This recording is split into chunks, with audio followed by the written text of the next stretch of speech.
पाकिस्तान के प्रधानमंत्री नवाज शरीफ 26 मई को नरेंद्र मोदी के शपथ ग्रहण समारोह में शामिल होने दिल्ली आएंगे।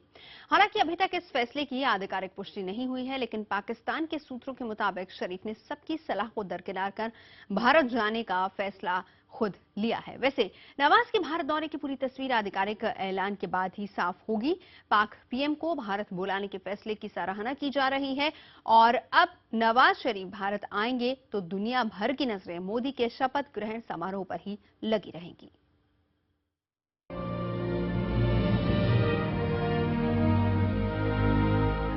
एक कदम हम चलें, एक कदम तुम चलो की तर्ज पर पाकिस्तान ने भी भारत के साथ अपने रिश्तों को नई दिशा देने की शुरुआत कर दी है। दोस्ती की इस पहल में नवाज खुद को पीछे नहीं दिखाना चाहते और यही वजह है कि भारत से आए न्योते को उन्होंने कबूल कर लिया। सूत्रों के मुताबिक पाकिस्तान के प्रधानमंत्री नवाज शरीफ 26 मई को भारत आएंगे और नरेंद्र मोदी के शपथ ग्रहण समारोह में शामिल होंगे। सूत्रों का कहना है कि शरीफ का भारत दौरा बेहद छोटा होगा और सिर्फ शपथ ग्रहण समारोह तक ही सीमित रहेगा।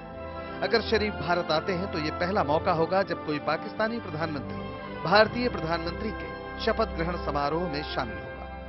नरेंद्र मोदी 26 की रात को एक रात्रि भोज का आयोजन कर रहे हैं। जो सार्क समूह के तमाम नेता हैं उनके साथ मॉरिशस के पीएम भी आ रहे हैं, जहां पर बहुत बड़ा जो है एक भारतीय डायस्पोरा मौजूद है। और 27 तारीख को नरेंद्र मोदी सारे इन नेताओं के साथ अपनी पहली द्विपक्षीय बातचीत करेंगे। ये आइस ब्रेकिंग वार्ता होंगी। पिछले 2 दिनों से भारत और पाकिस्तान में इसी बात की चर्चा है कि पाक पीएम भारत के भावी प्रधानमंत्री का न्योता कबूल करेंगे या नहीं। बताया जा रहा है कि नवाज की पार्टी पीएमएल-एन में इस मुद्दे पर एक राय नहीं है। इसके अलावा नवाज पर सेना और आईएसआई का दबाव होने की भी बात कही जा रही है। लेकिन पाकिस्तान सरकार के सूत्रों ने दावा किया है कि नवाज शरीफ भारत जाने को लेकर बेहद उत्साहित है। शरीफ ने सबकी सलाह को दरकिनार कर भारत जाने का फैसला खुद किया है। शरीफ भारत के साथ द्विपक्षीय बातचीत को आगे बढ़ाना चाहते हैं। नवाज शरीफ के लिए ये फैसला आसान नहीं था, क्योंकि आर्मी और आईएसआई के साथ उनके ताल्लुकात बहुत सहज कभी भी नहीं रहे हैं और इनकी ओर से लगातार दबाव बना हुआ था कि वो नई दिल्ली ना आए, क्योंकि पिछले 10 सालों में जब पाकिस्तान ने डॉक्टर मनमोहन सिंह को इस्लामाबाद आने का न्योता दिया, वो कभी भी उस न्योते पर अमल नहीं कर सके। मनमोहन सिंह ने तमाम औपचारिक निमंत्रण के बावजूद 10 साल में एक बार भी पाकिस्तान का दौरा नहीं किया। अब नवाज के भारत दौरे से उम्मीद की जा सकती है कि दोनों देशों के रिश्तों में आए ठहराव को नई गति मिल सकेगी। स्मिता शर्मा के साथ ब्यूरो रिपोर्ट, दिल्ली, IBN 7। और आपको बता दें कि हमारे साथ इस वक्त न्यूज रूम से जुड़ रहे हैं एग्जीक्यूटिव एडिटर MK झा और साथ ही साथ हमारे साथ इस्लामाबाद से अब से कुछ ही देर बाद हम बात करेंगे पाकिस्तान के वरिष्ठ पत्रकार इम्तियाज गुल से। लेकिन उससे पहले हमारे साथ MK झा जुड़ रहे हैं। MK, हम आपसे जानना चाहेंगे, जिस तरीके से चर्चाएं चल रही हैं और अब खबर ही आ रही है, हालांकि औपचारिक तौर पर अभी तक कुछ कहा नहीं गया है, लेकिन हो सकता है कि नवाज शरीफ भारत आएंगे। जिस तरीके से मोदी की इस नीति को लेकर सवाल उठ रहे हैं, कहीं ये कहा जा रहा है कि एक पहल नरेंद्र मोदी ने की है, लेकिन एक बड़ी चुनौती के तौर पर भी इसको देखा जा रहा है। नहीं, बिल्कुल सही बात है। दूसरी बात, जहां तक सवाल है औपचारिक ऐलान का, उसका इंतजार सबको है और बार बार जिस तरीके से वहां के लोगों से जो बातचीत हुई है, पाकिस्तान में लोगों से, विदेश विभाग से, सब लोगों का कहना है कि नवाज शरीफ अभी भी जो स्टेक होल्डर्स की जो हम बात करते हैं, तो इसका मतलब हो जाता है पाकिस्तानी सेना, ISI, खुद उनके पार्टी के लोग, उनके सरकार के लोग, उनकी कैबिनेट के लोग, उन लोगों में अभी भी एक राय नहीं है और मेरे अंदाज से एक कंसेंसस बनाने की वो कोशिश कर रहे हैं। हालांकि विदेश विभाग की तरफ से जो ये कोशिश की जा रही है कि 27 तारीख की सुबह शायद नरेंद्र मोदी और नवाज शरीफ अगर आते हैं तो उनके बीच में थोड़े समय के लिए एक द्विपक्षीय मसले पर बातचीत करने के लिए कुछ समय निकाला जाए। जहां तक सवाल है कि जी MK, आपको मैं रोकना चाहूंगी क्योंकि महमल सरफराज इस वक्त हमारे साथ जुड़ चुकी हैं, पाकिस्तान से वरिष्ठ पत्रकार हैं। महमल, हम आपसे जानना चाहेंगे, कल जब आपसे बात हो रही थी तो यही चर्चा चल रही थी कि अभी फिलहाल नवाज तो चाहते हैं, पार्टी के कुछ लोग भी चाहते हैं, लेकिन कहीं ना कहीं प्रेशर में, क्योंकि ISI और फौज का भी प्रेशर है। अभी फिलहाल किस तरह की राय बनती वहां पर नजर आ रही है, नवाज आएंगे या नहीं? देखिए, जहाँ तक मैंने सुना है वो तो यही कहा जा रहा है कि मियां साहब जो हैं वो आएंगे इस ओथ टेकिंग सेरेमनी के लिए। सिर्फ ये है कि जो इसकी अनाउंसमेंट ऑफिशियल नहीं की जा रही वो इस वजह से कि कुछ देर के लिए ये लोग वेट कर रहे हैं कि या ये लास्ट मिनट करेंगे या ये वही कंसेंसस बिल्डिंग करके करेंगे। लेकिन जहाँ तक मैंने एक और चीज़ भी ये सुनी है कि हमारे जो मिलिट्री एस्टैब्लिशमेंट है उनको फर्क नहीं है, यानी कि वो उनको कोई इस चीज़ से प्रॉब्लम नहीं है कि अगर नवाज जाए, यानी कि उनकी तरफ से एक तरह से शायद ग्रीन सिग्नल दे दिया गया है। लेकिन दूसरी तरफ ये है कि जिस तरह हमने आज देखा कि अफगानिस्तान में जो आपकी काउंसलेट के ऊपर रात पे अटैक हुआ है, वो एक नॉन स्टेट एक्टर्स जिनको बैकिंग भी होती है एस्टैब्लिशमेंट की, वो एक मैसेज देने के लिए भी होता है कि जैसे ही मियां साहब जो थे वो इंडिया आने के बारे में सोच रहे थे, ये चीज़ एक हो गई, ये अटैक हो गया। तो इस तरह के अनासर जरूर हैं कि जो चाहते हैं कि दोनों मुल्कों के बीच प्रॉब्लम्स रहें। लेकिन जहाँ तक पाकिस्तान के लोगों का है और बहुत सारे मियां साहब की पार्टी, गवर्नमेंट और बाकी पॉलिटिशियंस का भी, वो हिंदुस्तान के साथ बहुत बेहतर ताल्लुकात चाहते हैं और इस वजह से वो चाहेंगे कि मियां साहब इस ओथ टेकिंग सेरेमनी में जाएं और बायलैटरल टाइज को आगे लेके चलें। बिल्कुल मैमल हमारे साथ रही यहाँ पर और एमके झा इस वक्त हमारे साथ मौजूद है। एमके सुना, मैमल ये कह रही थी कि उम्मीद पूरी है कि नवाज शरीफ भारत आएंगे। किस तरह की ये मीटिंग, किस तरह का ये दौरा रहेगा, क्या कुछ बातचीत हो सकती है या फिर ये बहुत ही छोटा सा एक औपचारिक दौरा रहेगा? देखिए, बहुत ज़्यादा समय इस वक्त नहीं होगा इस यात्रा के दौरान कि उनसे बहुत बातचीत हो सके, लेकिन ये एक बड़ी मैं कहूँगा बड़ी बात होगी, खास करके नरेंद्र मोदी को लेकर पाकिस्तान में काफ़ी क्यूरियोसिटी थी उनके बारे में। यह भी कहा जा रहा था कि वो हार्डलाइनर हैं और एक नई सरकार वहाँ पर भारत में जो आई है, तो ये पहला मौका होगा अगर नवाज शरीफ आते हैं कि दोनों देशों के प्रधानमंत्री मिलेंगे। वो चाहे 10 मिनट के लिए मिले, आधे घंटे के लिए मिले, लेकिन उसके बाद कम से कम वो एक दिशा दे सकते हैं, एक इंडिकेशन, एक डायरेक्शन दे सकते हैं जिससे दोनों के बीच, देशों के बीच जो बातचीत की प्रक्रिया थमी हुई थी, कम से कम वो आगे बढ़ सके। इसका सीधा मतलब फिर एमके यही निकाला जाए कि जिस तरीके से नरेंद्र मोदी पूरे विश्व को ये संदेश देना चाहते हैं कि पहले रिश्ते एशिया से पक्का अच्छे होंगे, यानी तमाम जो पड़ोसी मुल्क हैं उनसे बहुत अच्छे रिश्ते होंगे, और वही एक पॉजिटिव नोट के साथ फिर आगे दूसरे मुल्कों के साथ बातचीत शुरू होगी।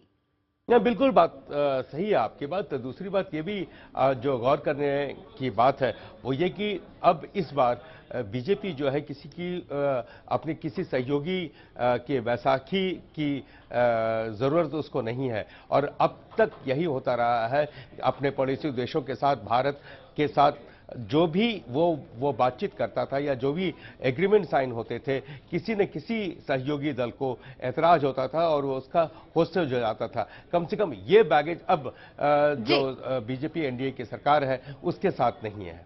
और एमके इस वक्त हमारे साथ इम्तियाज गुल, centre for research and security studies के चेयरमैन हैं, हमारे साथ जुड़ चुके हैं पाकिस्तान से। आपसे जानना चाहेंगे हम इम्तियाज की किस तरह की राय वहां पर बन रही है, और बड़ा सवाल ये कि अगर एक तरीके से नवाज शरीफ की तरफ से पहल होती है, अगर वो आते हैं यहाँ पर, किस तरह से उसको फौज और आईएसआई लेगी वहां पर? देखिए, उम्मीद यही करनी चाहिए कि आज में या कल में जो फैसला होगा वो यही होगा कि नवाज शरीफ साहब को नई दिल्ली जाना चाहिए और उनकी जो मुहूर्त होनी है नरेंद्र मोदी साहब की, उसमें वो ज़रूर शिरकत करें, शामिल हों। और उसको आई थिंक मोदी साहब ने भी अच्छा किया कि एक उनको दावत दी कि आप आएँ, मिल के बैठ के बात करते हैं, क्योंकि पाकिस्तान के अंदर काफ़ी सारे लोग काफ़ी चिंतित थे कि ये एक ऐसे साहब अब प्राइम मिनिस्टर, प्रधानमंत्री बनेंगे जिनका कोई रिकॉर्ड अच्छा नहीं है और जो बिल्कुल हिंदू नेशनलिस्ट हैं। तो उस लिहाज से मेरा समझता हूं कि मोदी साहब ने अच्छा काम किया है और उम्मीद ये करनी चाहिए कि इनकी पहली मीटिंग हो जाए तो उसके बाद मीटिंग्स का और सिलसिला शुरू होगा। बिल्कुल इम्तियाज, जिस तरीके से एक इनविटेशन वहां पर दिया गया है और पॉजिटिव नोट पाकिस्तान की तरफ से भी आ रहा है, अब क्या छवि बदलती हुई नजर आ रही है वहां पर लोगों के जहन में मोदी की? देखिए, अभी तो बहुत अर्ली है, अभी इतनी जल्दी नहीं करना चाहिए, लेकिन कम से कम मैंने और हमारे जैसे और बहुत सारे लोग थे वो ये जरूर सोच रहे थे कि जब अगर ये प्रधानमंत्री बन जाते हैं तो उसमें फिर वो गुजरात के मुख्यमंत्री नहीं रहेंगे और उनको बहुत सोचना पड़ेगा। एक भारत जो इतना बड़ा देश है उसके प्रधानमंत्री के तौर पे सोचना पड़ेगा, बहुत बड़ी जिम्मेदारी होती है। और जाहिर है कि उनको समझाने की जरूरत नहीं है कि अभी आप भारत के प्रधानमंत्री हैं, तो ये मेरा अपना ये सेंस था कि जब उनके कंधों पे जिम्मेदारी पड़ेगी, वो दूसरे तरीके से सोचना शुरू करेंगे। और जो उन्होंने दावत दी है नवाज शरीफ साहब को, वो उससे यही बात जाहिर होती है कि वो सोच रहे हैं कि अभी उनको भारत से बाहर भी चल के देखना होगा, संबंध बेहतर करने होंगे।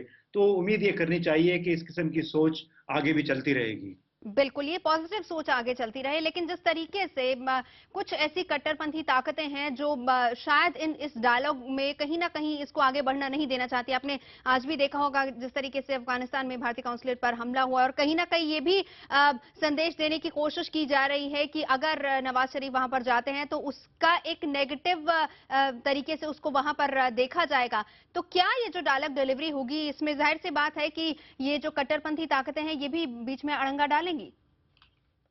देखिए, जरूरी ये होगा कि चाहे भारत हो चाहे पाकिस्तान हो, वो इस किस्म की फोर्सेस को इग्नोर करे, उसको बहाना ना बनाए अपना डायलॉग को तोड़ने का और ना शुरू करने का।